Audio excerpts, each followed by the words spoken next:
അങ്ങനെ നമ്മുടെ വീടിൻ്റെ തൊട്ടടുത്ത വീട്ടിൽ വലിയൊരു മുരിങ്ങേൻ്റെ മരമുണ്ട് കേട്ടോ. അപ്പോൾ അവിടെ നിന്ന് ഞാൻ പറിച്ച് ഫ്രിഡ്ജിൽ വെച്ച് സൂക്ഷിച്ച മുരിങ്ങാക്കോല് കണ്ടപ്പോൾ ഞാൻ വിചാരിച്ചു ഇന്ന് നല്ലൊരു സാമ്പാർ വെച്ചാലും അപ്പോൾ എൻ്റെ റെസിപ്പി നിങ്ങളായിട്ട് ഷെയർ ചെയ്യാമെന്ന് വിചാരിച്ചു.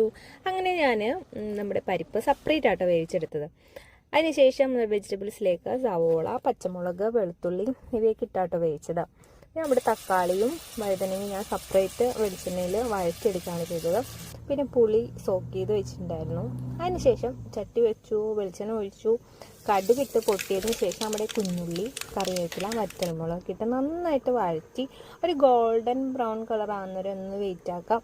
അപ്പോൾ ആ സമയം കൊണ്ട് നമ്മുടെ കുക്കറിൽ സാമ്പാർ തിളച്ച് മറിയുന്നുണ്ട് കേട്ടോ. നന്നായിട്ട് വെന്ത് വന്നിട്ടുണ്ട്. ഉപ്പൊക്കെ ഇട്ട് ഞാൻ വേവിച്ചതാണ്. അപ്പോൾ നാട്ടിലൊക്കെ ആണെങ്കിൽ എൻ്റെ അമ്മയാണ് സാമ്പാർ വെക്കാറ്. ഞാൻ ആ ഭാഗത്തോട്ടേ പോകാറില്ല, നന്നാക്കി കൊടുക്കാറുണ്ട്.